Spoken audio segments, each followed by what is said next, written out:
grandesmaestros.unam.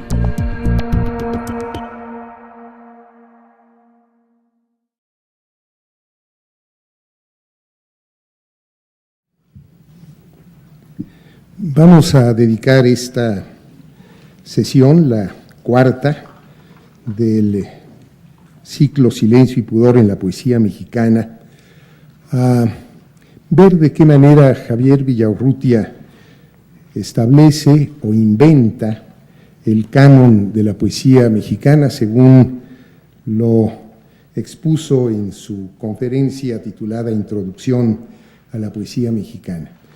Espero que terminemos con cierto tiempo de margen para que podamos leer y analizar no nada más los poemas de Villaurrutia que van a estar en el cuerpo de esta plática, sino también quizás leer o releer y analizar un poco algunos de los poemas de Ramón López Velarde que en la sesión pasada solamente leímos y que no hubo tiempo de analizar. Como ustedes lo pueden advertir, repartí una bibliografía porque alguien me pidió que ofreciera ahí algunas fuentes bibliográficas. Yo pensé que esto estaba de alguna manera saldado porque en cada una de las sesiones voy haciendo referencias muy explícitas a las fuentes de donde proceden mis disquisiciones y mis comentarios, pero creo que será muy conveniente que tengan ustedes esa bibliografía, sobre todo por si quieren seguir con este tema posteriormente, y además hay también la recomendación de unas 5 o 6 antologías de poesía mexicana que pueden resultarles particularmente útiles. En la primera sesión, como ustedes recordarán, tratamos, siguiendo a Villaurrutia, de ver cuáles eran las características que él consideró como representativas, como pertinentes, como significativas de la tradición lírica mexicana.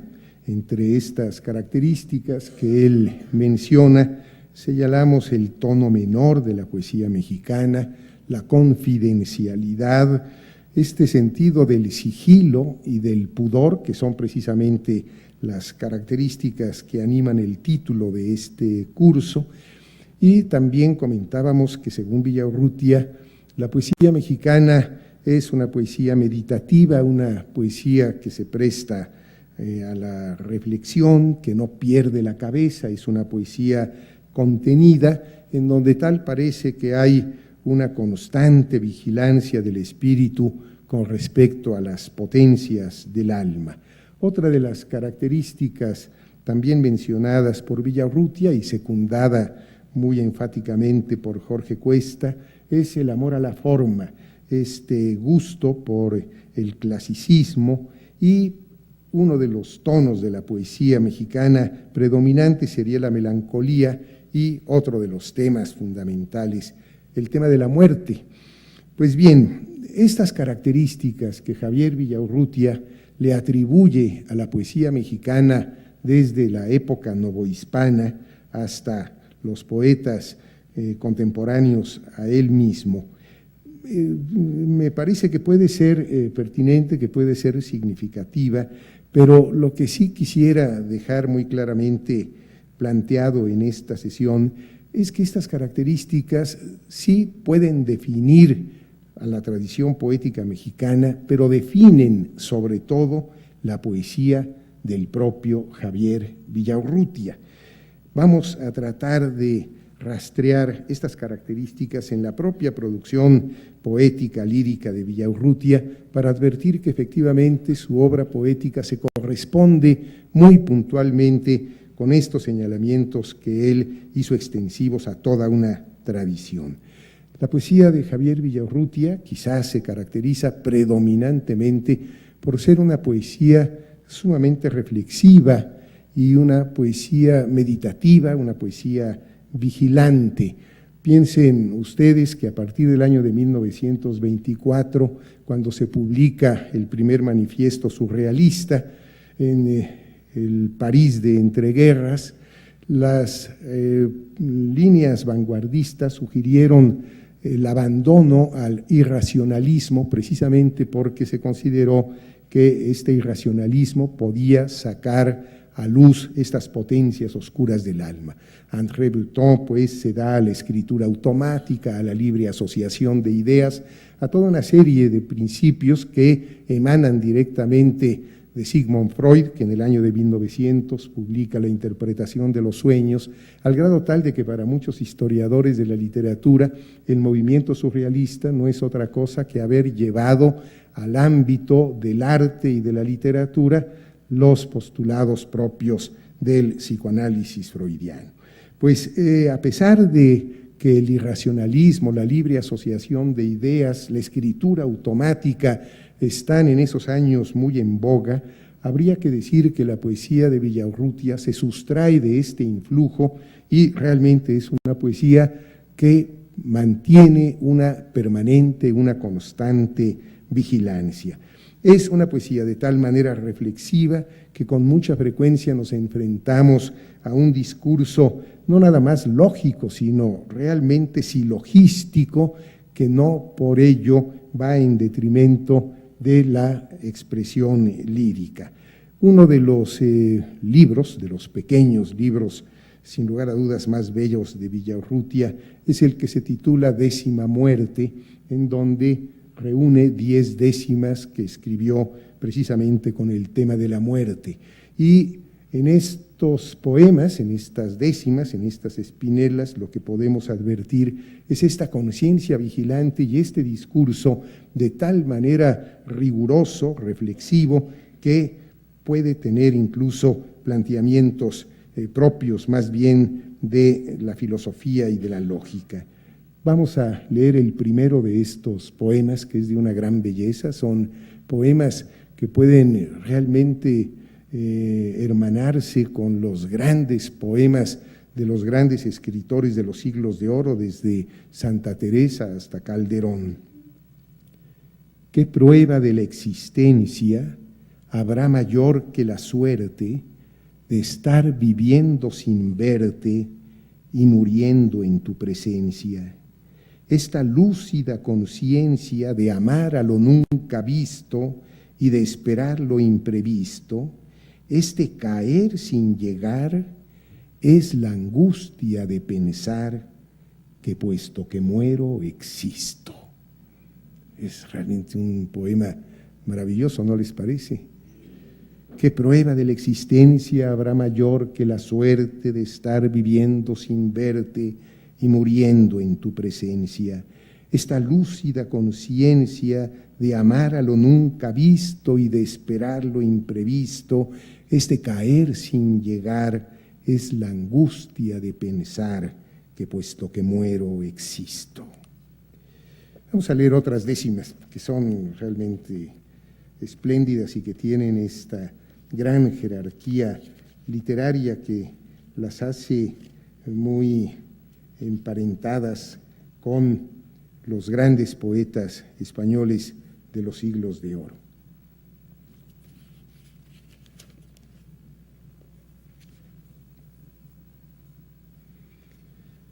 Si en todas partes estás, en el agua y en la tierra, en el aire que me encierra y en el incendio voraz, y si a todas partes vas conmigo en el pensamiento, en el soplo de mi aliento y en mi sangre confundida, ¿no serás muerte en mi vida, agua, fuego, polvo y viento? Esta vinculación de la muerte y de la vida. Vamos a leer otras dos, que una yo creo que a mí me recuerda a Calderón y otra a Santa Teresa. Si te llevo en mí prendida y te acaricio y escondo, si te alimento en el fondo de mi más secreta herida, si mi muerte te da vida y goce mi frenesí, ¿qué será muerte de ti cuando al salir yo del mundo, deshecho el nudo profundo, tengas que salir de mí?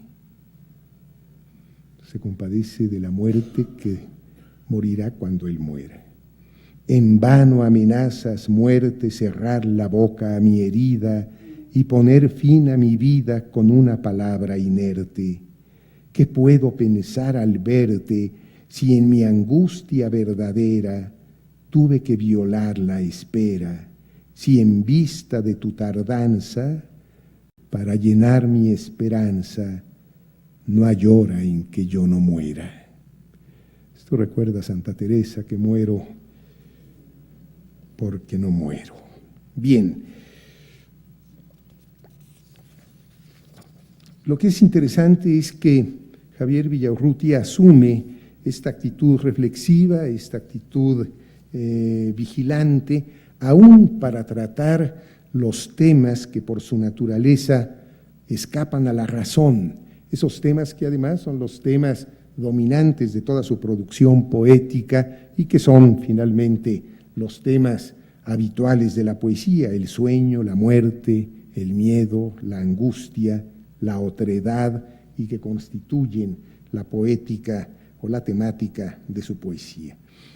Habíamos dicho, siguiendo a Villaurrutia, que en su opinión la poesía mexicana, en nuestra tradición lírica, tiene un ámbito crepuscular, que su hora es la del crepúsculo. Recordarán ustedes que, siguiendo a Villaurrutia, decíamos en esta especie de metáfora maravillosa que si la poesía mexicana hubiera de tener una piedra sería el ópalo, y que si tuviera que tener una hora sería la hora del crepúsculo, y que si tuviera un color sería el color perla. Pues bien, lo crepuscular no está exactamente presente en la poesía de Villaurrutia, porque Villaurrutia es fundamentalmente un poeta nocturno.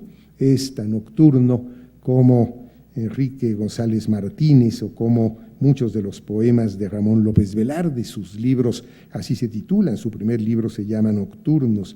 Es un poeta más nocturno que vesperal, pero lo que es cierto es que si consideramos que el crepúsculo es este estado intermedio entre el día y la noche, esta bisagra entre el día y la noche, podríamos decir que la poesía de Villaurrutia es vesperal, aunque sea nocturna, porque generalmente la poesía de Villaurrutia se mueve en este ámbito de la duermevela, entre el sueño y la vigilia, entre el momento de dormir y el despertar. Con la noche y con el sueño, el poeta pierde la conciencia y se abandona al deseo. En ese sentido, sí hay una filiación freudiana, que es un deseo reprimido durante la vigilia. Vamos a leer el nocturno que abre su libro Nocturnos, y que es realmente un poema extraordinario, en donde vemos cómo en el momento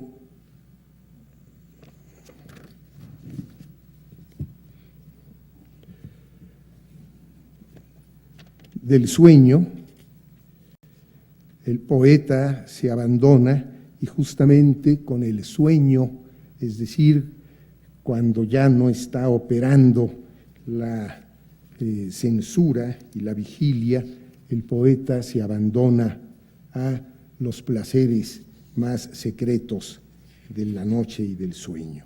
Este es un nocturno realmente espléndido, es el primer nocturno que abre su libro Nostalgia de la muerte, y dice: todo lo que la noche dibuja con su mano de sombra, el placer que revela, el vicio que desnuda, todo lo que la sombra hace oír con el duro golpe de su silencio, las voces imprevistas que a intervalos enciende, el grito de la sangre, el rumor de unos pasos perdidos, todo lo que el silencio hace huir de las cosas, el vaho del deseo, el sudor de la tierra, la fragancia sin nombre de la piel, todo lo que el deseo unta en mis labios, la dulzura soñada de un contacto, el sabido sabor de la saliva, y todo lo que el sueño hace palpable, la boca de una herida, la forma de una entraña, la fiebre de una mano que se atreve. Todo circula en cada rama del árbol de mis venas, acaricia mis muslos, inunda mis oídos, vive en mis ojos muertos, muere en mis labios duros. ¿Qué les parece? Como pueden ustedes advertir, se trata del momento en que el yo poético se abandona al sueño y cuando empieza a dormir, pues se despiertan los sentidos, como diría Fray Luis de León, quedando a todo lo demás adormecidos. Y se despiertan precisamente a este erotismo cancelado o vigilado o censurado durante el día. Fíjense ustedes cómo sigue un itinerario extraordinario en donde cada una de las estrofas está dedicada a uno de los 5 sentidos. El primero es la vista, todo lo que la noche dibuja con su mano de sombra, el placer que revela, el vicio que desnuda.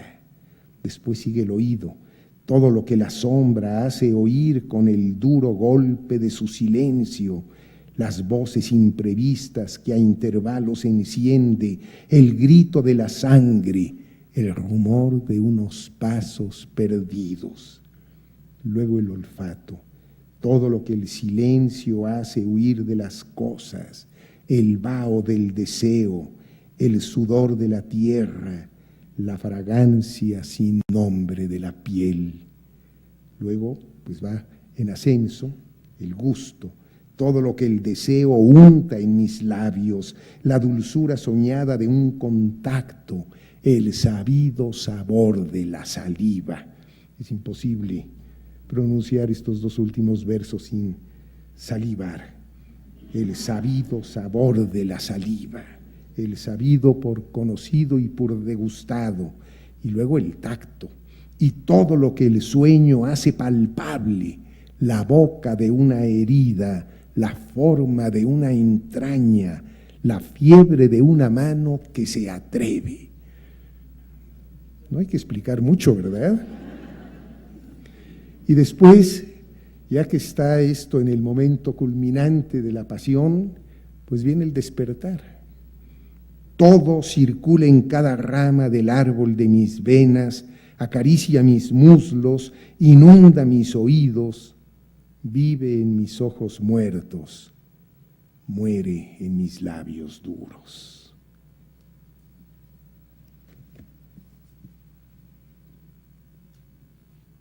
Es maravilloso, ¿no?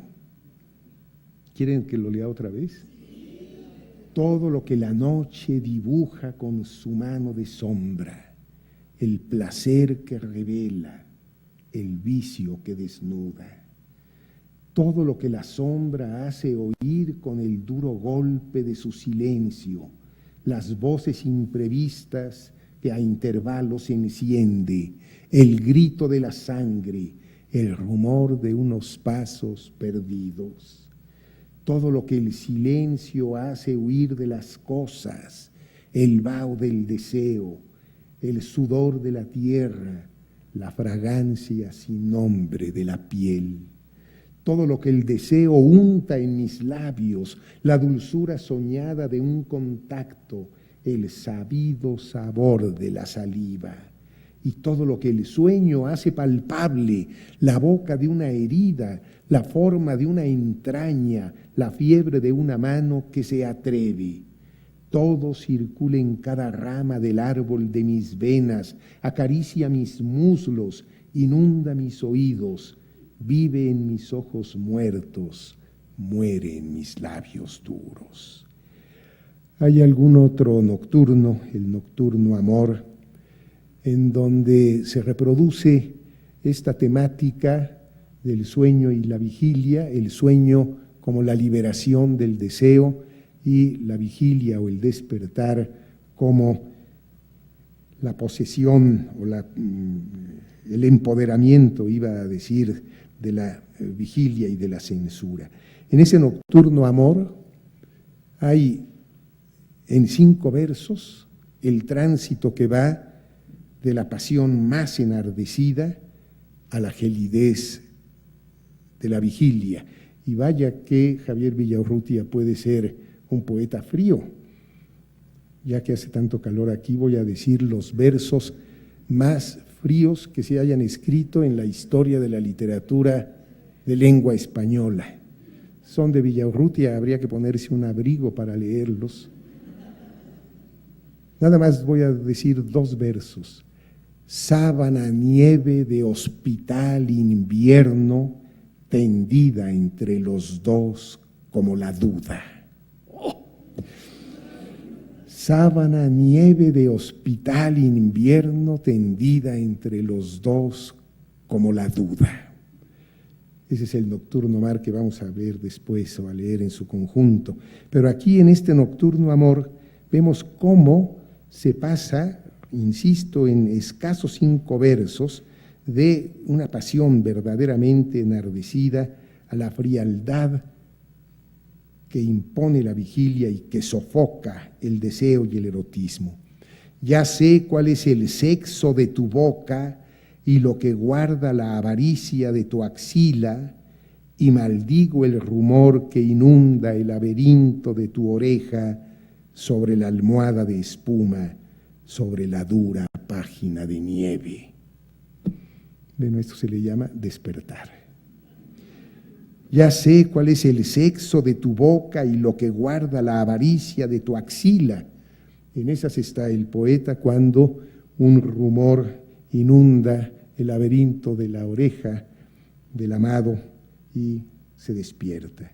Y maldigo el rumor que inunda el laberinto de tu oreja sobre la almohada de espuma, sobre la dura página de nieve. Vamos a leer ese Nocturno Mar, que me parece que es uno de los poemas más portentosos de Javier Villaurrutia, y lo vamos a contrastar en la próxima sesión con los poemas de Pellicer, porque aquí el paisaje, que en Pellicer siempre será exterior, es uno de los pocos poetas, Carlos Pellicer, para quien el paisaje existe. Habría que recordar, y ya lo mencionaremos en la próxima sesión, que nuestra poesía fue paisajista hasta el siglo XVIII con Rafael Andívar, pero que después el paisaje, la verdad, no tuvo una presencia significativa en la tradición poética mexicana. No será sino hasta Manuel José Otón, que habla del desierto, adelantándose, por cierto, al cine mexicano, que se engolosinó mucho con esos paisajes desiertos. Es terrible cuando Manuel José Otón dice: quise entrar en tu alma y qué descenso. Que es terrible cuando acaba por decir: y el desierto y el desierto. Pero el paisaje realmente no está muy presente, está presente en Salvador Díaz Mirón, en el trópico veracruzano, pero cobrará realmente una gran dimensión con Carlos Pellicer, para quien el paisaje ciertamente existe. Para Villaurrutia el paisaje no existe en el exterior, sino que el paisaje exterior se vuelve una metáfora de su propia intimidad, porque es un poeta de gran intimidad. Si hemos dicho que la poesía mexicana es íntima y que la poesía de Villaurrutia se corresponde quizás más que ninguna otra con estas características que él estableció como canónicas, pues habría que decir que este proceso de intimidad tiene que ver con el hecho de hacer interior un paisaje en principio exterior. Es aquí donde están estos versos gélidos. Es un nocturno dedicado a Salvador Novo. Ni tu silencio duro cristal de dura roca, ni el frío de la mano que me tiendes, ni tus palabras secas sin tiempo ni color, ni mi nombre, ni siquiera mi nombre, que dictas como cifra desnuda de sentido, ni la herida profunda, ni la sangre que emana de sus labios palpitante, ni la distancia cada vez más fría, sábana nieve de hospital invierno, tendida entre los dos como la duda, nada, nada podrá ser más amargo que el mar que llevo dentro solo y ciego, el mar antiguo Edipo que me recorre a tientas desde todos los siglos, cuando mi sangre aún no era mi sangre, cuando mi piel crecía en la piel de otro cuerpo, cuando alguien respiraba por mí que aún no nacía. El mar que sube mudo hasta mis labios, el mar que se satura con el mortal veneno que no mata, pues prolonga la vida y duele más que el dolor. El mar que hace un trabajo lento y lento, forjando en la caverna de mi pecho el puño airado de mi corazón. Mar sin viento ni cielo, sin olas, desolado. Nocturno mar sin espuma en los labios, nocturno mar sin cólera, conforme con lamer las paredes que lo mantienen preso, y esclavo que no rompe sus riberas, y ciego que no busca la luz que le robaron, y amante que no quiere sino su desamor.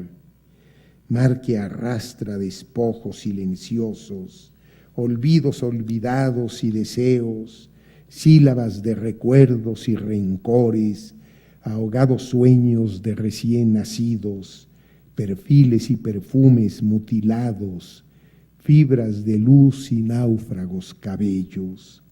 Nocturno mar amargo que circula en estrechos corredores de corales, arterias y raíces, y venas y medusas capilares. Mar que teje en la sombra su tejido flotante, con azules agujas ensartadas, con hilos nervios y tensos cordones. Nocturno mar amargo que humedece mi lengua con su lenta saliva, que hace crecer mis uñas con la fuerza de su marea oscura.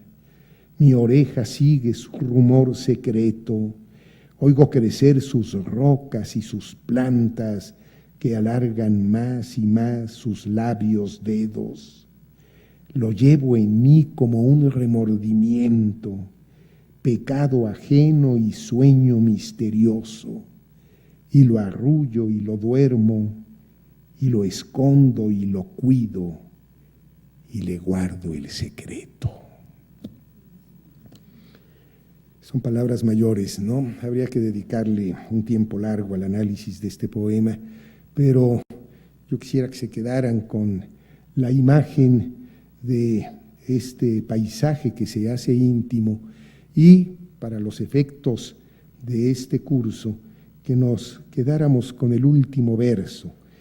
La última estrofa dice: lo llevo en mí como un remordimiento, pecado ajeno y sueño misterioso, y lo arrullo y lo duermo, y lo escondo y lo cuido, y le guardo el secreto.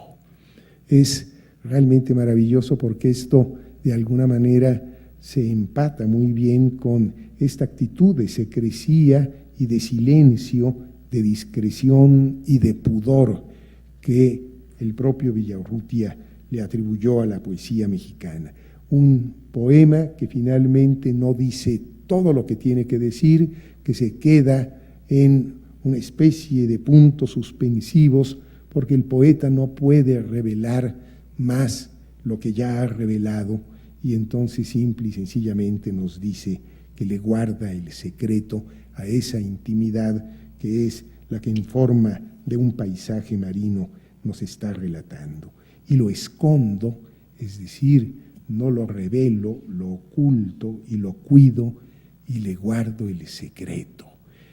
Esto de no decirlo todo es realmente algo muy importante de la poesía y al parecer particularmente importante en la poesía mexicana. Vamos a volver a este poema en la próxima sesión cuando establezcamos una relación de oposición con la poesía de Carlos Pellicer. Lo llevo en mí como un remordimiento, pecado ajeno y sueño misterioso, y lo arrullo y lo duermo y lo escondo y lo cuido y le guardo el secreto. ¿Cuál es la intención de Javier Villaurrutia? Si él establece esta especie de mapa canónico de la poesía mexicana y el poeta que al parecer más se identifica con este canon es el propio Javier Villaurrutia. ¿Cuál es la intención de este escritor que hace las veces de ensayista en esta introducción a su poesía mexicana? Sin lugar a dudas, la intención de Javier Villaurrutia es la de inscribir su propia obra, precisamente con carácter canónico, en una tradición secular cuyos rasgos, y esto es muy importante, nada tienen que ver con lo que el nacionalismo imperante en su tiempo le adjudicó al arte mexicano. ¿Sí queda claro? La intención de Villaurrutia parece ser obvia, trata de decir que su obra es mexicana por motivos diferentes y quizás más profundos que los que en su contexto postrevolucionario se le adjudicó a la expresión artística, tanto plástica, musical como literaria de nuestro país. ¿Por qué? ¿Por qué esta intención de inscribir su obra con carácter canónico en una tradición secular que difiere significativa y notablemente de los cánones impuestos después de la Revolución Mexicana? Pues esta intención se debe a que la poesía de Villaurrutia y en general la de los contemporáneos, así llamados con mayúsculas, entiende, no nada más contemporáneos por coetáneos, sino contemporáneos porque fueron los participantes en una generación que publicó una revista a partir del año de 1928, que se llamó precisamente Contemporáneos, y así son conocidos. Pues bien, la poesía de Villaurrutia y la de la generación de contemporáneos fue acusada de sustraerse al espíritu nacional imperante después de la Revolución Mexicana. Y es que después de la lucha de facciones se inicia un proceso en México de institucionalización de la revolución en el ámbito de la cultura. Y la figura que desempeñó un papel de liderazgo, sin lugar a dudas, importante fue precisamente José Vasconcelos. Vasconcelos, dice Carlos Monsiváis, constituye su programa sobre una idea. La entraña de una revolución verdadera es el humanismo, y eso lo conduce a exaltar la utopía de la patria nueva. Y esta patria nueva pues está integrada por dos elementos opuestos. Por un lado, lo íntimo, a la manera de Ramón López Velarde en La suave patria, de la que hablamos en la sesión pasada, y por otra parte de lo público, que quizás nadie ejemplificó mejor que la pintura muralista y particularmente la de Diego Rivera. José Vasconcelos es una figura nodal para la generación de contemporáneos y lo es para la cultura porque acogió lo mismo las posiciones nacionalistas de la pintura de la Revolución Mexicana. Pensemos que él es realmente el patrocinador, por así decirlo, el auspiciador de la Escuela Mexicana de Pintura, el que abre las puertas del antiguo colegio de San Ildefonso para que se dé ahí la expresión muralista de Diego Rivera, el primero que hace un mural en un edificio público en México y en donde también participaría con una gran energía y con una gran capacidad crítica, muy cercana al expresionismo, José Clemente Orozco y otros pintores que también participaron en San Ildefonso. Pero después, pues todos los edificios públicos, desde la Secretaría de Educación Pública hasta el Palacio Nacional, fueron precisamente pintados por los auspicios de José Vasconcelos. Pero de la misma manera que acogió las posiciones nacionalistas de la Escuela Mexicana de Pintura, acogió también con un espíritu universal realmente muy impresionante el cosmopolitismo del que se sentían poseedores precisamente estos poetas que integran la generación de contemporáneos. José Gorostiza, Carlos Pellicer, Gilberto Owen, el propio Javier Villaurrutia, Salvador Novo, etcétera. Bernardo Ortiz de Montellano.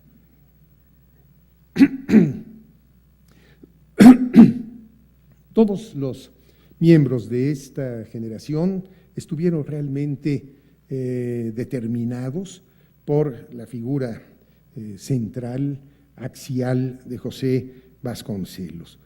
Pero evidentemente que tras el fracaso de la campaña vasconcelista de 1929, cuando pierde la posibilidad de llegar a la presidencia de la República, estos poetas, esta generación de contemporáneos, sufrió efectos contradictorios. Habría que decir que aunque todos fueran jóvenes, podríamos distinguir entre ellos a los mayores de los menores, aunque se llevaran muy pocos años de edad, pues en esas edades tan tempranas, 4 o 5 años pueden ser muy significativos. Y los mayores reaccionaron de una manera distinta, como lo dice José Joaquín Blanco, que los menores. Los mayores, Pellicer, Gorostiza, Torres Bodet, quedaron marcados por el impulso positivo y por el impulso mesiánico de José Vasconcelos. Hay que pensar que estos tres poetas pues asumieron responsabilidades públicas y de alguna manera en el ámbito de la cultura siguieron los idearios de José Vasconcelos. Pellicer pues fue uno de los representantes de la Federación de Estudiantes en toda Iberoamérica. Él fue el único que siguió con una actitud bolivariana y recorrió prácticamente todos los países de nuestro continente. José Gorostiza pues fue, como ustedes saben, diplomático, estuvo destacado primeramente antes de la caída de Vasconcelos en Inglaterra, a donde lo había enviado su querido amigo Genaro Estrada. Yo publiqué hace algún tiempo unas cartas que le dedica José Gorostiza a Genaro Estrada, que son muy impresionantes porque ya Gorostiza había publicado las canciones para cantar en las barcas, que son poemas deliciosos, y si nada más hubiera escrito eso, tendríamos de todas maneras un gran poeta, pero este poeta adquiere una dimensión verdaderamente portentosa cuando publica mucho tiempo después Muerte sin fin. Pero en estas cartas, si hablaban de usted, los contemporáneos, entre sí, le escribe Gorostiza a Genaro Estrada y le dice: por favor, reléveme usted de esta responsabilidad, mi madre está muy enferma, yo en Inglaterra me siento muy mal, el clima no me ayuda, me deprimo y además pues me he dado cuenta de que yo para eso de la poesía no sirvo. José Gorostiza. Y Torres Bodet, ¿qué decir de Torres Bodet? Dice por ahí Carlos Monsiváis con una ironía finísima que Torres Bodet no tuvo vida sino biografía.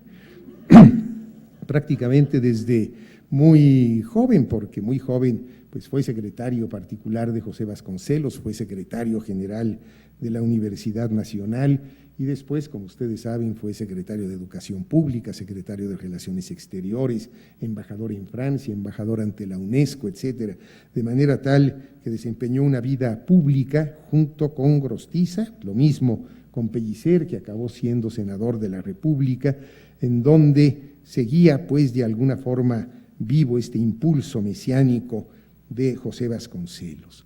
Los menores, en cambio, Salvador Novo, Javier Villaurrutia, Jorge Cuesta, sobre todo, Gilberto Owen, quedaron marcados por el desastre y por el escepticismo y enderezaron entonces sus críticas más agudas, sobre todo Jorge Cuesta, contra la exacerbación del nacionalismo imperante. Octavio Paz, que ha estudiado también esta generación, dice que la incredulidad de Javier Villaurrutia y de sus contemporáneos con respecto al nacionalismo tiene un origen social. Voy a citar a Octavio Paz, quien dice que era una reacción ante ciertas experiencias de la vida mexicana. Niños habían presenciado las violencias y las matanzas revolucionarias. Jóvenes habían sido testigos de la rápida corrupción de los revolucionarios y su transformación en una plutocracia ávida y zafia. Los poetas de contemporáneos, sigo citando a Paz, Ya no podían creer ni en los revolucionarios ni en sus programas.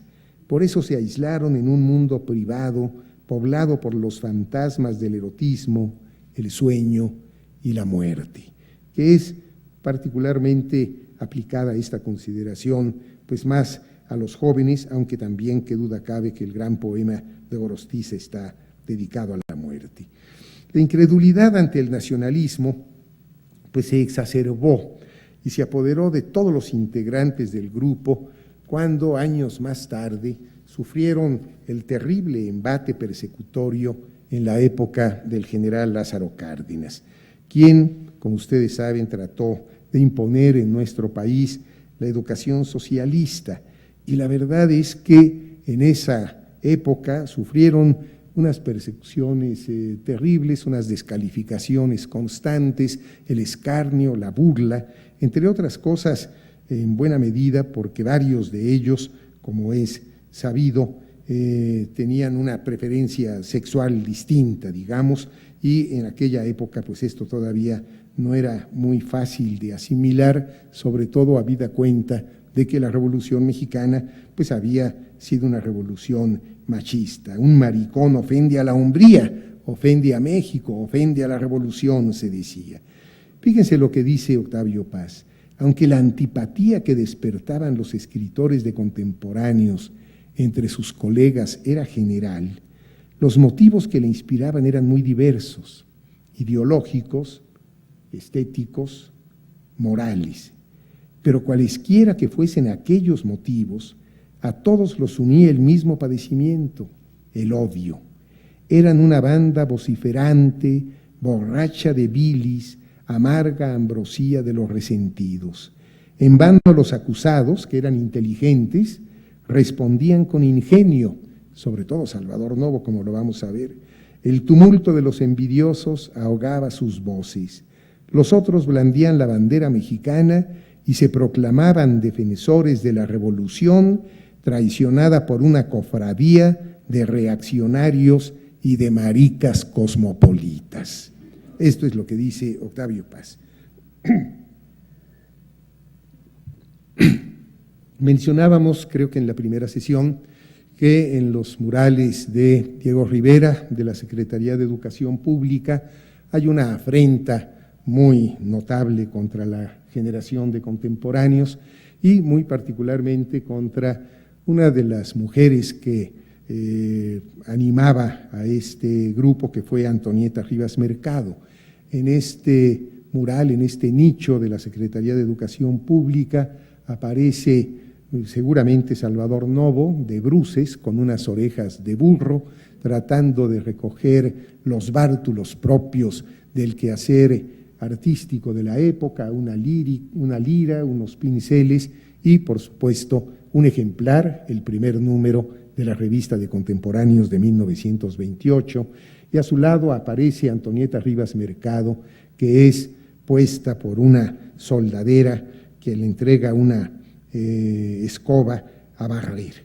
Bueno, pues la verdad es que esta terrible afrenta de Diego Rivera a Salvador Novo y al grupo en general dio como resultado que Salvador Novo, que era un hombre terriblemente crítico, severo y despiadado, que se había hecho en su sátira de la mejor escuela de Quevedo, escribe La Diegada, que es la respuesta al mural, precisamente en el momento en que Jorge Cuesta, este terrible poeta, este poeta maldito, yo creo que es el único verdadero poeta maldito que ha tenido México, en el momento en que Jorge Cuesta se casa con Lupe Marín, que era o había sido la esposa de Diego Rivera. No le fue nada bien a Jorge Cuesta con Lupe Marín. Hay que tener en cuenta que Jorge Cuesta tuvo un final terrible, acabó enloquecido en el manicomio, tenía algunos problemas fisiológicos porque él era químico de formación y había experimentado con algunas enzimas en su propio cuerpo y tenía la certidumbre de que un problema de hemorroides que tenía se le estaba transformando en una vagina que estaba realmente cambiando de sexo, acudió a un doctor llamado el doctor Lafora, que era un exiliado español republicano avecindado en México, y el doctor pues simple y sencillamente lo mandó al manicomio. Consideró que el problema era de carácter psiquiátrico y no de carácter fisiológico, y Jorge Cuesta pasó los últimos tiempos de su vida encerrado en un manicomio. Acabó de una manera verdaderamente trágica porque se emasculó y después se suicidó, según se dice, con las propias correas de la camisa de fuerza que lo mantenían sujeto. Pero cuando Jorge Cuesta se casa con Lupe Marín, pues Diego Rivera, que ya había escrito La Diegada, se refocila en escribir una serie de sonetos contra Diego, muy, muy severos, muy críticos, en donde le sale a Salvador Novo toda su acritud, toda su vehemencia, todo su odio y todo su sarcasmo también, con una agudeza terrible. Y estos sonetos a Diego pues pintan a el pintor muralista como un cornudo, en tanto que, según se contaba, la relación de Jorge Cuesta con Lupe Marín antecedía a el divorcio de la pareja de Rivera y Marín. Vamos a leer algunos de estos sonetos que son terriblemente despiadados. En algún momento a lo mejor tendrán que taparse los oídos. Como decía Octavio Paz, es que Salvador Novo escribía con caca. La diestra mano sin… Estos son unos sonetos, vamos a leer 2 o 3. Claro, estamos viendo ahora el punto de vista de los contemporáneos y particularmente de Novo, pero los odios, los resentimientos de los que habían sido objeto los contemporáneos, pues estaban antes que estos sonetos. Yo creo que estos sonetos son realmente defensivos. La diestra mano sin querer se ha herido el berrendo del muro decorado y por primera vez tiene vendado lo que antes tuvo nada más vendido. Un suceso espantable es lo ocurrido. Descendió del andamio tan cansado que al granero se fue, soltó un mugido y púsose a roncar aletargado. Y una mosca inexperta e inocente, aficionada a mierda y a pantano, vino a revolotear sobre su frente, despertó de su sueño soberano y al quererla aplastar, hado inclemente, se empitonó la palma de la mano.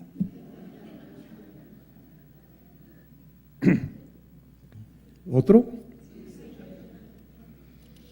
Cuando no quede muro sin tu huella, recinto ni salón sin tu pintura, exposición que escape a tu censura, libro sin tu martillo ni tu estrella, dejarás las ciudades por aquella suave, serena, mágica dulzura que el rastrojo te ofrece en su verdura y en sus hojas la alfalfa que descuella.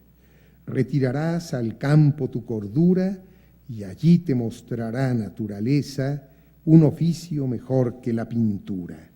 Dispone el viaje ya, la lluvia empieza, tórnese tu agrarismo agricultura, que ya puedes arar con la cabeza. Vamos a leer uno último. Ya no nos pintes más hoz y martillo, ni mezcles agrarista con obrero.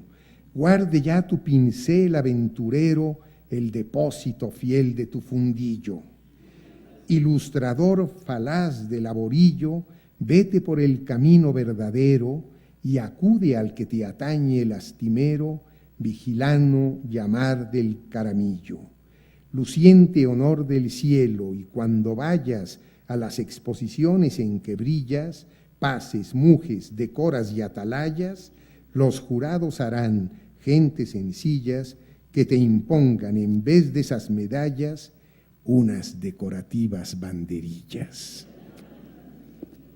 Bueno. Claro, Novo pues es el que adopta entre todos los contemporáneos una actitud más provocadora como antídoto ante el machismo imperante, sobre todo porque Novo, como lo retrata muy bien Carlos Monsiváis, en el que, en mi opinión, fue el mejor libro de Carlos Monsiváis, que se llama Salvador Novo, lo marginal en el centro, que es un ensayo realmente estupendo de la obra y de la personalidad y de la biografía de Novo, pues Novo se burla fundamentalmente de sí mismo antes que de nadie. Es preferible el autoescarnio a la autocompasión. Y lo hace realmente Salvador Novo pues con mucha gracia, como lo hemos visto en estos sonetos que tienen esta flema heredada de Quevedo seguramente. Y lo hace con tanta gracia que cuando ofendía a la gente, pues los ofendidos se reían en lugar de molestarse. La Revolución Mexicana pues impone una cultura nacionalista, sobre todo a través del proceso de institucionalización llevado a cabo por José Vasconcelos. La experiencia fundamental de esta generación de contemporáneos, pues sin lugar a dudas, es la Revolución Mexicana.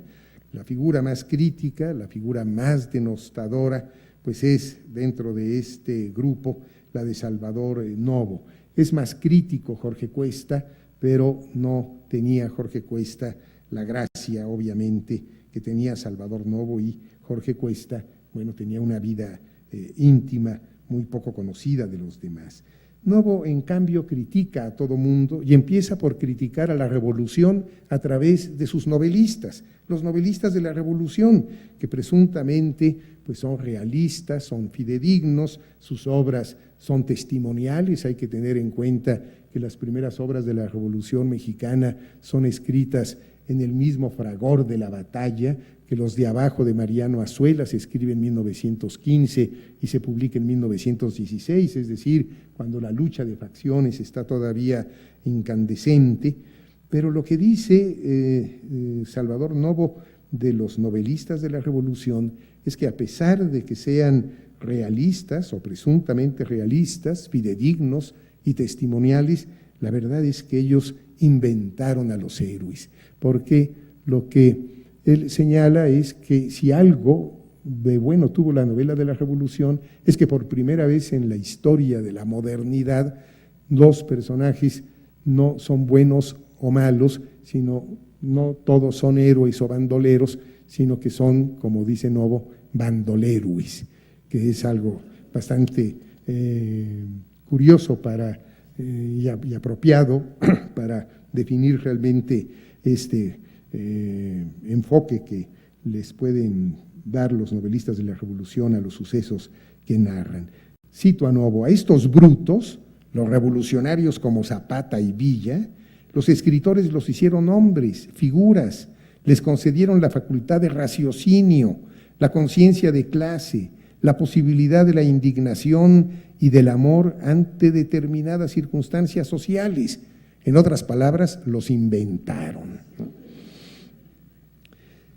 Los contemporáneos adoptaron una posición ambivalente y en muchos sentidos contradictoria frente a la Revolución Mexicana. Indudablemente que son parte de la Revolución Mexicana, está en su contexto. Los mayores nacen a finales del siglo XIX, como Pellicer.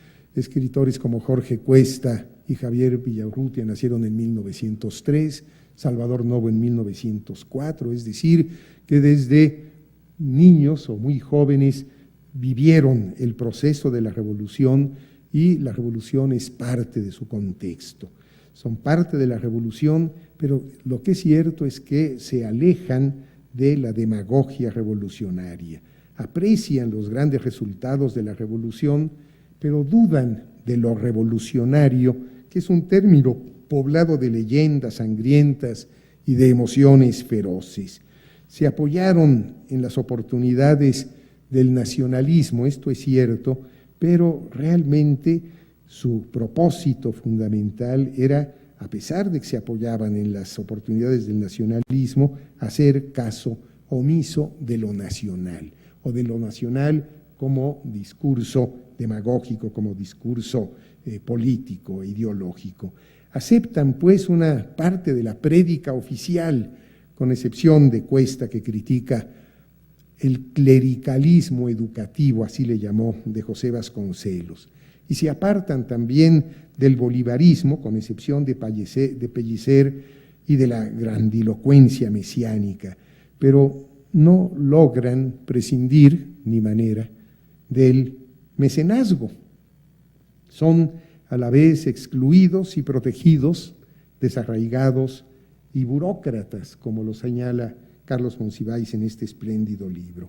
Muchos de ellos, incluso los más jóvenes que no obtuvieron puestos de tanta relevancia como Gorostiza o Torres Bodet, pues trabajan en Bellas Artes, en los departamentos de teatro y, con la excepción de Cuesta, no niegan la existencia de una sensibilidad mexicana, pero la verdad es que son elitistas ante el nacionalismo cultural y el antiintelectualismo que se desarrolló a partir de Vasconcelos en ese contexto, no por Vasconcelos, y que tuvo su momento más crítico y culminante en el periodo del general Lázaro Cárdenas. Lo que logró la Revolución Mexicana con la nueva generación de escritores, puestos desde la infancia a comprobar la amarga realidad de esa revolución, fue convencerlos de la existencia de una sensibilidad personal, y mientras más personal, más genuinamente mexicana, que eso es lo que hace obviamente Javier Villaurrutia.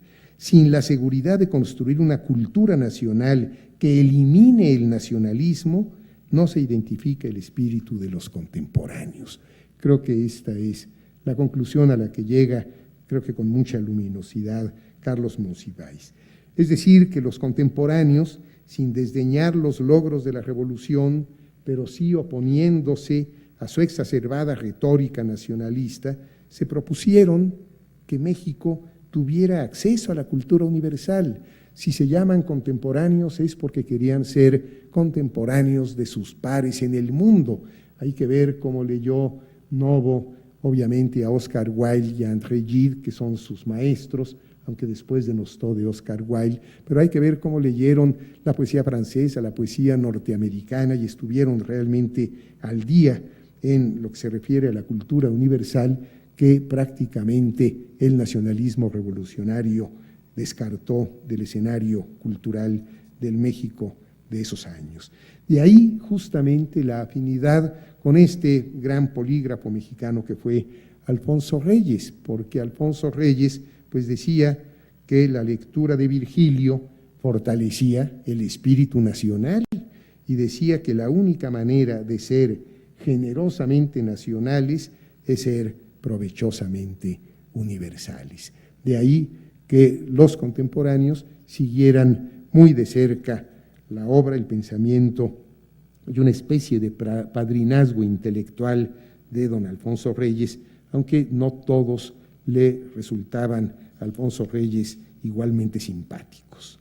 Pues no obstante su cosmopolitismo, o gracias a ese cosmopolitismo, hicieron aportaciones verdaderamente invaluables a la cultura nacional. Y sigo el pensamiento de Carlos Monsiváis. Los contemporáneos pues hicieron realmente muchas aportaciones a la cultura mexicana. En primer lugar, combaten los mitos y restricciones que impiden el desenvolvimiento de esta cultura nacional. Introducen, cosa verdaderamente importante, el sentido del humor para contrarrestar o atenuar la inmovilidad, estigma de la raza. Practican el rigor y el profesionalismo para desmentir el ánimo bohemio de las letras mexicanas y de las letras latinoamericanas, en donde todavía la poesía tenía un franco gusto declamatorio y se esperaba que a las 12 de la noche llegara la patada de la musa para avivar la inspiración, mientras que estos son poetas realmente profesionales, no nada más porque en alta medida viven de su propia obra literaria, sino porque se dedican realmente con todo rigor, no los mayores, pero sí los menores, al cultivo de las letras. Y creo que esto es importante. Quizás el que más profesional fue Salvador Novo, que decía que si uno tardaba más de 15 minutos en la redacción de una cuartilla, ya no era negocio. Y Salvador Novo es el primero que cobra las conferencias por el número de palabras. Y por ahí se dice que cobraba hasta la risa, jajaja, 3 palabras. Por otra parte, los contemporáneos descubren a los verdaderos valores de la literatura, y no nada más de la literatura, también de la plástica. Cumplen las preceptivas poéticas, su obra tiene una factura realmente impecable, como hemos podido advertirlo en estas muestras de Javier Villaurrutia y también en las de Salvador Novo, que son sonetos, aunque sarcásticos, pues son sonetos satíricos, pero son sonetos de una factura impecable. Por otra parte, adoptan algunas de las técnicas del surrealismo y de las vanguardias en general, son los primeros poetas modernos realmente, sin que hayan sucumbido a las restricciones también impositivas de estas preceptivas vanguardistas, porque hay que tomar en cuenta que los movimientos de vanguardia se caracterizaron por tener primero sus manifiestos y después la expresión artística que se sujetara a esos manifiestos.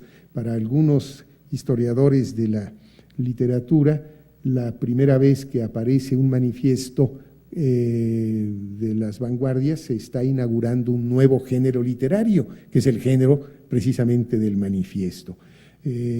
Por eso se considera que los surrealistas, encabezados por André Breton, pues de alguna manera fueron muy coercitivos en la expresión artística, si bien propugnaban por el irracionalismo y por la libre asociación de ideas, pues acabaron, como dice Ida Rodríguez Prampolini, por convertir la varita mágica en un silogismo, es decir, que llegó a haber una especie de recetario para suscitar el prodigio por el que pugnaban los surrealistas y otras vanguardias. Pero lo que es cierto es que adoptan algunas de estas prácticas de modernidad sin incurrir en el irracionalismo, ya lo hemos visto en la actitud vigilante de Javier Villaurrutia, y lo que es cierto es que amplían el vocabulario poético. Son escritores que adoptan pues una actitud profesional frente a la poesía, que ponen al día a la literatura mexicana, conociendo las literaturas y las tradiciones poéticas de otras culturas y de otras lenguas. Y algo también muy importante, quebrantan el tono solemne de la literatura mexicana. No nada más hay un sentido del humor, sino hay también una actitud de crítica y desembarazada. En suma, deciden las altas perspectivas de existencia y de continuidad de una literatura moderna en México, a la que además le proporcionan los beneficios de una precoz madurez, porque hay que tener en cuenta que la generación de contemporáneos realmente a una edad muy, muy temprana empezó a producir obras de alta calidad. Bueno, pues ha quedado claro, espero, cuál ha sido la intención de Villaurrutia: confirmar la condición mexicana de su obra cuando la mexicanidad estaba centrada en paradigmas distintos al que Javier Villaurrutia expone. ¿Cómo lo hace? ¿Cómo confirma la condición mexicana de su obra? Bueno, pues estableciendo un nuevo paradigma de mexicanidad opuesto al imperante por el nacionalismo revolucionario y aplicando de manera retroactiva las características de su propia obra a los escritores precedentes con los que su poesía de alguna manera se identifica o encuentra afinidades. ¿Hay en esto alguna trampa? Villaurrutia deforma la historia de la literatura mexicana, particularmente de la poesía mexicana, en aras de una reivindicación personal de su propia obra poética. Yo no lo creo. No creo que haya una deformación en la visión retrospectiva que Villaurrutia tiene de la poesía mexicana, sino en todo caso una parcialidad, pues podría pensarse que les imprime carácter general a ciertos rasgos que, si bien son dominantes, y creo que lo son, pues no son exclusivos de la poesía mexicana, ni excluyentes de otras modalidades poéticas en nuestro país. Yo creo que es absolutamente legítima la intención de Villaurrutia de recuperar una tradición para ubicar en esa tradición su propia obra. ¿Por qué? Pues porque una tradición cultural no existe per se. Una tradición cultural es el resultado del reconocimiento que de ella tienen sus destinatarios. Los receptores de una tradición son quienes articulan, para asumirlo, el discurso de un pasado del que se reconocen herederos. Los grandes escritores, por eso, no solo influyen en sus descendientes, sino en sus mayores también, en los anteriores a ellos, pues aportan nuevas lecturas a sus obras. Y esta nueva manera de leer el pasado es la que constituye finalmente una tradición viva y actuante. Si Villaurrutia reconoce esta tradición es porque esa tradición finalmente sigue vigente en su propia obra y esta obra participa de esa tradición que él finalmente recupera. La tradición puede ejercer una influencia determinante en sus recipiendarios, pero no existiría en cuanto tal si estos no la construyeran según su propia visión del pasado y en consonancia con la vigencia que le adjudican después de todas las rupturas del caso. La retrovisión de Villaurrutia con respecto a la poesía mexicana articula a posteriori un discurso coherente que le da validez y razón de ser a la obra de Villaurrutia, sí, pero también y en primera instancia a la propia tradición literaria.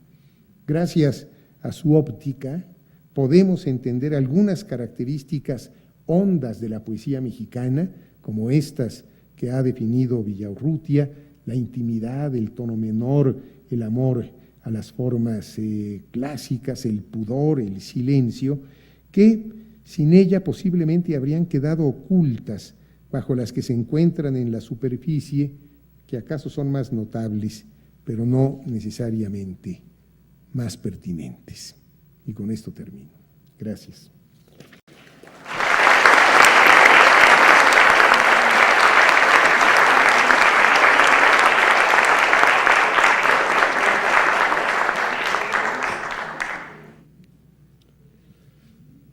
¿Hay algún comentario?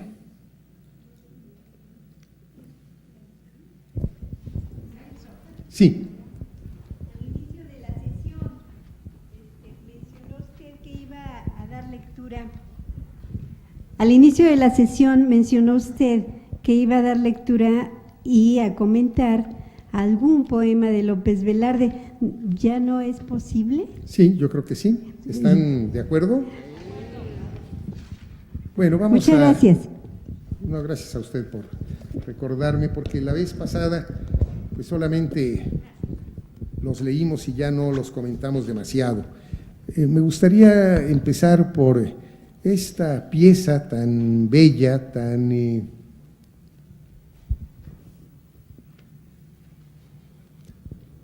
ingenua en el sentido de que López Velarde, adulto, recupera un momento de su infancia.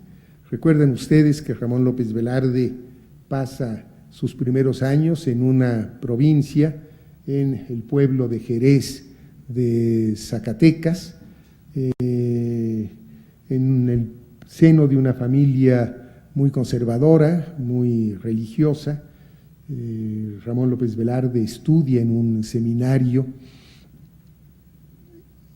muy pronto está interno y después, bueno, estudia en otros lugares igualmente provincianos.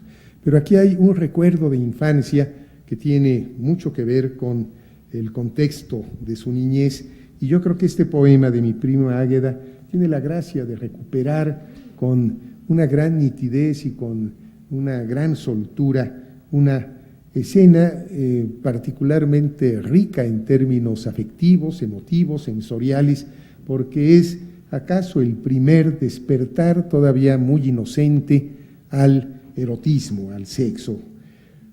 Decíamos que en este poema, vamos a leerlo primero y luego lo comentamos, hay una especie de prosaísmo inicial que después se va volviendo altamente poético, sobre todo por la utilización de unos adjetivos extraordinariamente ricos.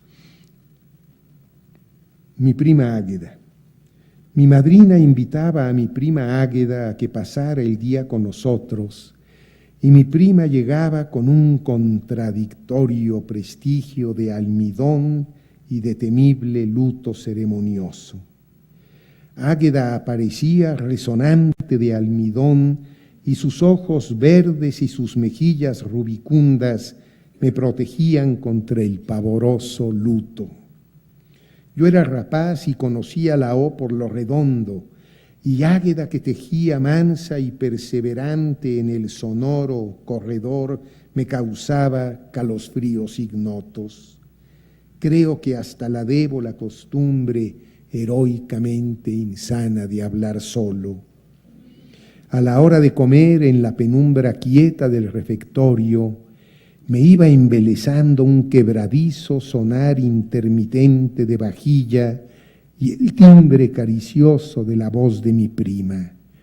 Águeda era, luto, pupilas verdes y mejillas rubicundas, un cesto policromo de manzanas y uvas en el ébano de un armario añoso. Bueno, yo creo que hay varias cosas que comentar, ¿no? Mi madrina invitaba a mi prima Águeda a que pasara el día con nosotros, y mi prima llegaba hasta aquí, como decíamos, parece el inicio de una novelita costumbrista, hasta que finalmente van haciendo su aparición estos extraordinarios adjetivos que en el caso de toda alta poesía realmente son sustantivos en el sentido de que en ellos estriba la sustancia poética. ¿Cómo llegaba? Con un contradictorio prestigio de almidón y de temible luto ceremonioso. Toda la poesía de Ramón López Velarde oscila siempre entre polos opuestos. Hemos visto cómo en La suave patria está lo épico del tema y lo lírico del tratamiento, pero en toda la obra de López Velarde hay siempre estos opuestos, sobre todo la gracia y el pecado, el placer y el arrepentimiento, la religiosidad y las fuerzas del erotismo, etc. Y aquí lo vemos pues simplemente en la presencia de un claroscuro contundente, con un contradictorio prestigio de almidón y de temible luto ceremonioso.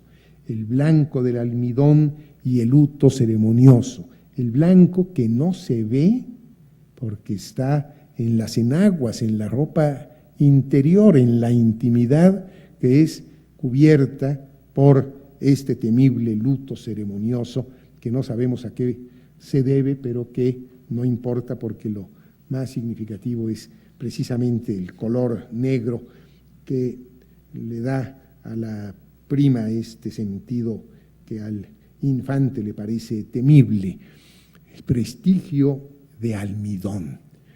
¿Ustedes saben de dónde proceden las gorgueras del siglo XVII, del siglo XVI? Estas grandes gorgueras que usaban, por ejemplo, Cervantes, y pues era originalmente, estas gorgueras eran la manifestación de la alcurnia, porque significaba que el que portaba ropa interior, que era algo bastante sofisticado en la época, dejaba traslucir un poquito del encaje de la ropa interior como signo de prestigio, como signo de alcurnia, de hidalguía. Y después esta ropa interior pues se fue asomando cada vez más y más, y entre más ropa interior se manifestaba, pues la alcurnia también era mayor. Hasta que llega un momento en que estas gorgueras nada tienen que ver con la ropa interior, son cosas que se ponen independientemente de una especie de camiseta de la época, pero el sentido del prestigio, aquí está, el prestigio de almidón, porque además de implicar una ropa interior, bueno, pues implica también un trabajo más o menos elaborado, el tener la ropa almidonada, con un contradictorio prestigio de almidón, en donde puede haber hasta incluso cierta frivolidad oculta y de temible luto ceremonioso, que es lo que el personaje ve, porque lo demás solo lo oye. Es un poema muy sonoro. Ustedes se habrán dado cuenta de que la sonoridad es quizás tan importante como la vista, ¿no? Vamos a verlo. Mi madrina invitaba a mi prima Águeda a que pasara el día con nosotros, y mi prima llegaba con un contradictorio prestigio de almidón que después va a ser resonante y de temible luto ceremonioso. Ahí nada más una imagen visual, aunque el almidón se adivina. Águeda aparecía resonante de almidón. Bueno, ahí ya hay una gran sensualidad, ¿no? Esos pasos que da la prima, en donde pues es el roce de las piernas con el almidón de la ropa íntima, y sus ojos verdes y sus mejillas rubicundas, y hay un colorido que después se va a trasladar al frutero del armario añoso, pero hasta aquí pues es nada más el color de la prima, que está vestida de negro, resonante de almidón, un almidón que no vemos, y sus ojos verdes y sus mejillas rubicundas me protegían contra el pavoroso luto. Pavoroso luto, qué adjetivo, ¿no? Antes era temible luto ceremonioso. Y después la confesión íntima, es como un paréntesis. Aquí recupera la infancia en una retrospección muy íntima, también muy pudorosa. Es un poeta del silencio y del pudor.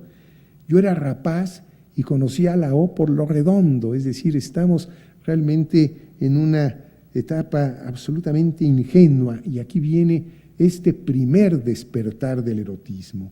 Y Águeda, que tejía mansa y perseverante, es decir, que ni idea tenía de que su primo la estaba observando, mansa y perseverante, sin distracciones, en el sonoro corredor, otra vez la imagen acústica que se va a hacer, bueno, ya está resonante, y ahora en el sonoro corredor me causaba calosfríos ignotos.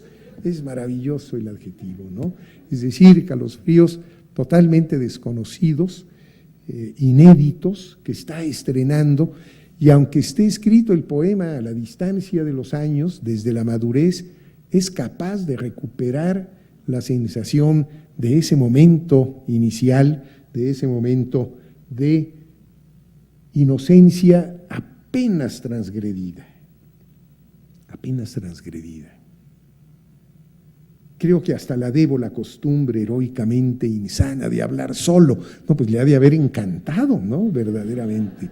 Ha de haber quedado como loco. Y después, esto es al principio, y después fíjense qué belleza, ya a la hora de comer. No comen en comedor, ¿no? Comen en refectorio, es decir, es una connotación casi conventual. A la hora de comer, en la penumbra quieta, tenemos aquí varias sinestesias, ¿no? Es decir, ¿saben qué es una sinestesia? Una sinestesia es una figura literaria mediante la cual se le atribuye a un sentido la percepción que se tiene de otro sentido o con otro sentido. Por ejemplo, cuando dice, aquí muy claramente, el timbre caricioso de la voz, ¿no? El timbre es algo que se percibe con el oído, pero si es caricioso se percibiría con el tacto, ¿no? A eso se le llama una sinestesia. A la hora de comer, en la penumbra quieta del refectorio, la penumbra quieta, es decir, una penumbra que está inmóvil, permanente, que no se va a resolver en luz ni en mayor oscuridad, y nos lo podemos imaginar.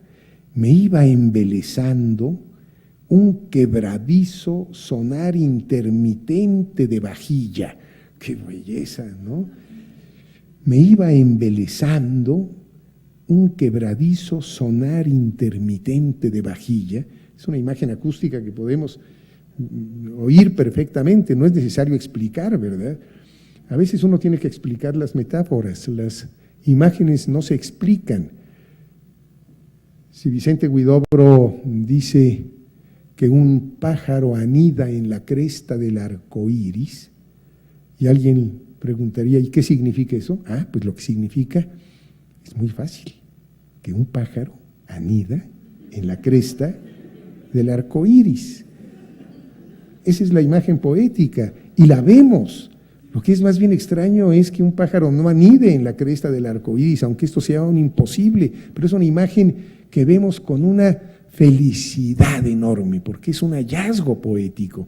Y aquí tampoco hay que explicar nada. Me iba embelesando un quebradizo sonar intermitente de vajilla.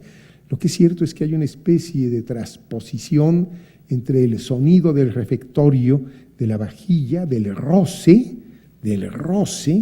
que tendrá que ver, por una extrapolación inmediata, con el timbre caricioso de la voz de mi prima. Bueno, el niño está enamorado. Y luego la traslación de el cuerpo femenino al frutero. Esto es, pues, un cuadro de Paul Cézanne, sonoro. Fíjense, Águeda era luto, pupilas verdes y mejillas rubicundas, un cesto policromo de manzanas y uvas en el ébano de un armario añoso. Es una imagen bellísima. Águeda era luto por el vestido, pupilas verdes y mejillas rubicundas, un cesto policromo de manzanas, que se corresponden con las mejillas rubicundas, y uvas con las pupilas verdes en el ébano, que es una madera negra, de un armario añoso. Precioso, ¿no? No hay que decir, bueno, hay que leerlo otra vez. La poesía hay que leerla muchas veces, ¿no? Hasta que se va adhiriendo a nuestro patrimonio verbal. Mi madrina invitaba a mi prima Águeda a que pasara el día con nosotros, y mi prima llegaba con un contradictorio prestigio de almidón y de temible luto ceremonioso. Águeda aparecía resonante de almidón, y sus ojos verdes y sus mejillas rubicundas me protegían contra el pavoroso luto.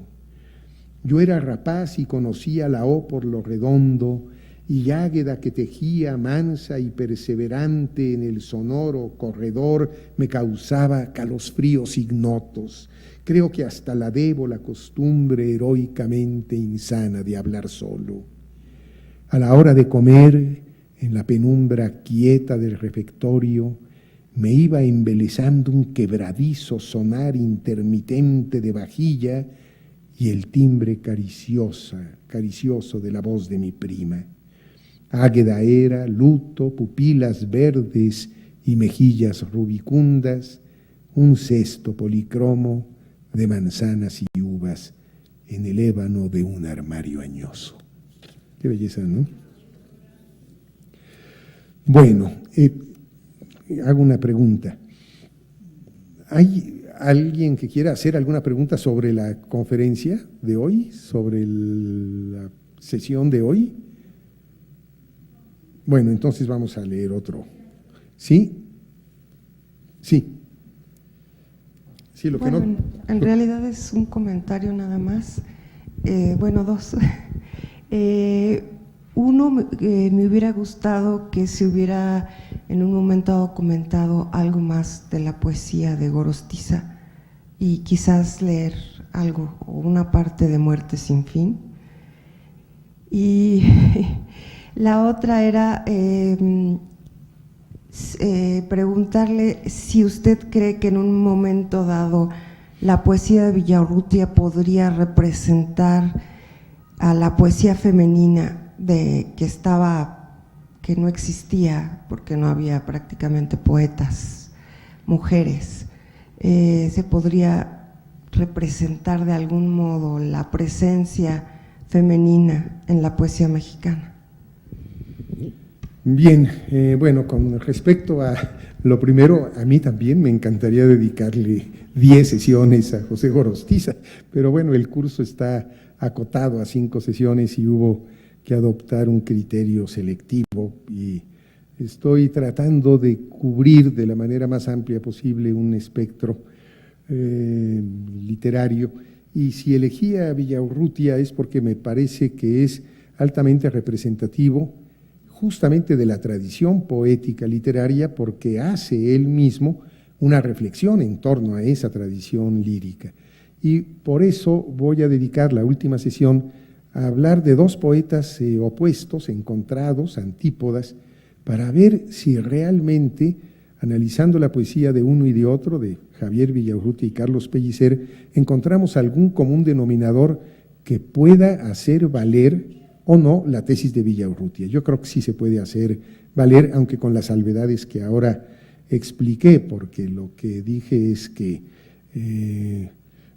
pues Villaurrutia quizás comete el error de tomar la parte por el todo o de establecer características absolutamente generales a algo que podría resultar una parcialidad, aunque yo creo que realmente esa parcialidad es la de los signos dominantes en la tradición poética mexicana, porque vamos a ver cómo, aún en el caso de Pellicer, que es un poeta tan sonoro, tan luminoso, tan diurno, tan tropical, hay momentos, y no me quiero adelantar demasiado, en donde vuelve los ojos a su intimidad, y en ese sentido es un poeta que no se diferencia profundamente del resto de los poetas que constituyen esta tradición.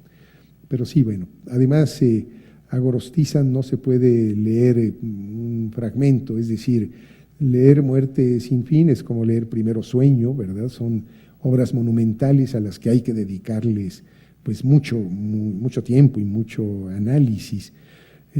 Por eso no lo elegí. Tal vez podríamos leer como representación de José Gorostiza alguna de las canciones para cantar en las barcas, que son también poemas tan sutiles, tan deliciosos, tan bellos, de una factura excelente, y que son, bueno, poemas de juventud, de los que, si los comparamos con Muerte sin fin, nos parecen poemas menores, pero si no hubiera escrito Muerte sin fin, como dije hace un momento, tendríamos de todas maneras a un gran poeta lírico, ¿sí?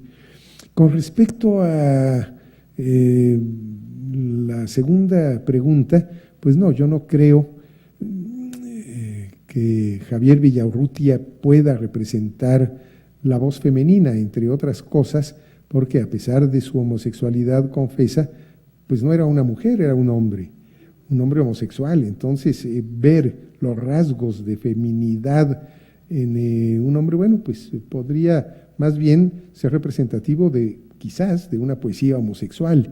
El poema este que acabamos de leer está dedicado a Salvador Novo, y es un poema de amor y de ruptura terrible, ¿no?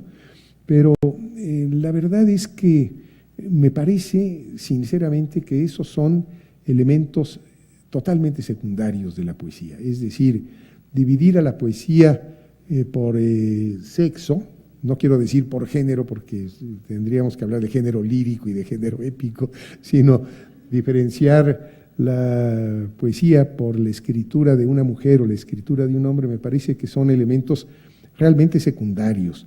Por otra parte, pues habría que hablar de algunas escritoras de ese momento, como Clementina Otero, por ejemplo, que es una gran escritora y que habría que conocer más. Y después, bueno, pues empezaron a surgir otras mujeres realmente muy importantes, no nada más en México, sino en toda América Latina. Lo que sucede es que sí, es cierto eso, no es una parcialidad del que hace la selección de no incluir a mujeres. La parcialidad la dio la historia misma, que permitió que los hombres tuvieran más posibilidades de expresión poética por determinadas circunstancias, más bien de carácter sociocultural, que las mujeres. Y efectivamente las mujeres no se dedicaron con el profesionalismo que lo hicieron los hombres al quehacer literario poético. Bueno, sí. No era actriz, no era la que fue la musa de Owen. Claro. Pero también escribió. Claro que también escribió. Ah, bien. Sí, sí. Era la pregunta, gracias. Sí, ¿no? Y las cartas de Oh, buena, Clementina, son terribles. Clementina, la odio a usted.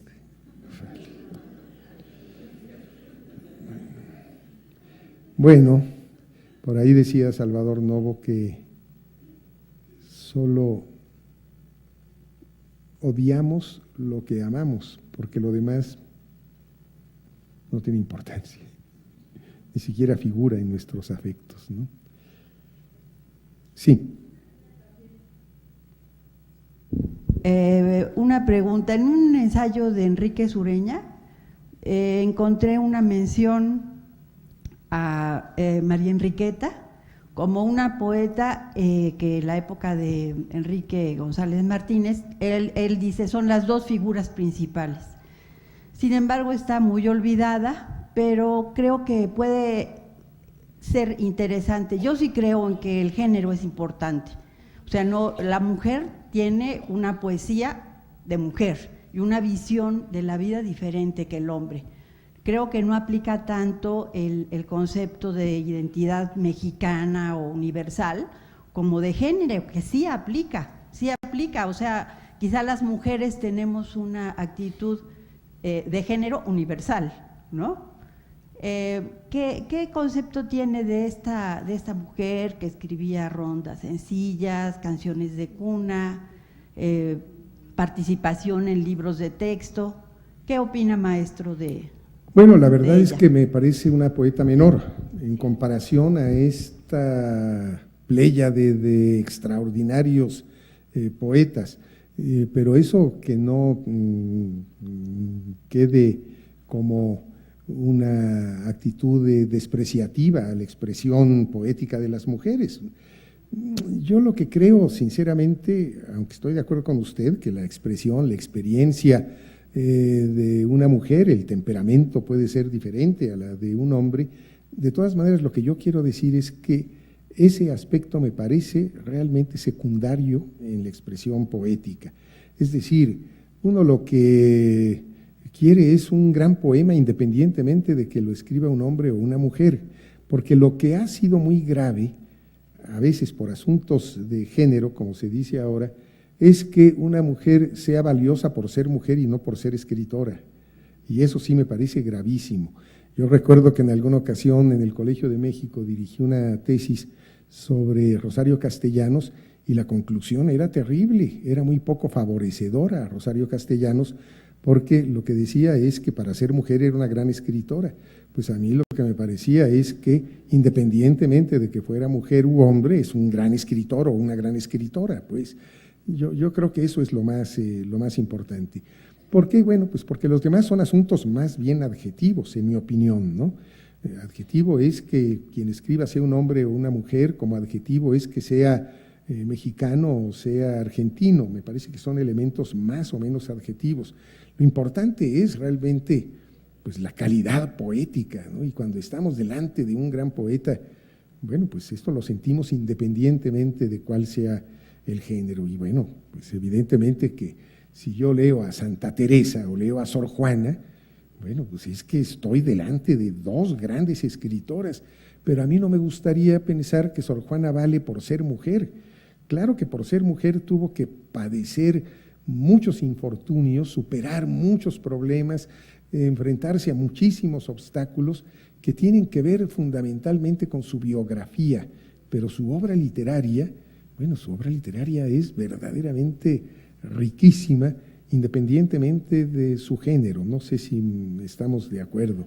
Y lo mismo diría yo, bueno, de Santa Teresa. Bueno, pues si uno lee a Santa Teresa está delante de una gran literatura, independientemente de quién sea el autor, ¿no? Y yo creo que eso es lo que realmente predomina, ¿no? Y ahora, bueno, me parece que en la actualidad, en mi opinión, pues hay tantas poetas mujeres como poetas hombres, si no es que más poetas mujeres y de altísima calidad. Tenemos en México una expresión poética escrita por mujeres que me parece realmente notabilísima, ¿no? Por lo que sí puedo decir con toda certidumbre, y hagamos aquí un muestreo, es que las mujeres son mucho más lectoras que los hombres.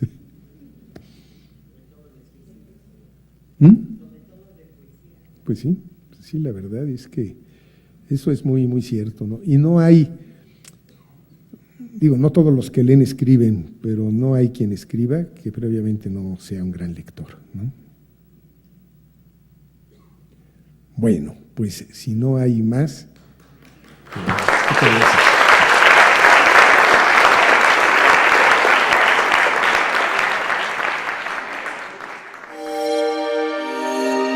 grandesmaestros.unam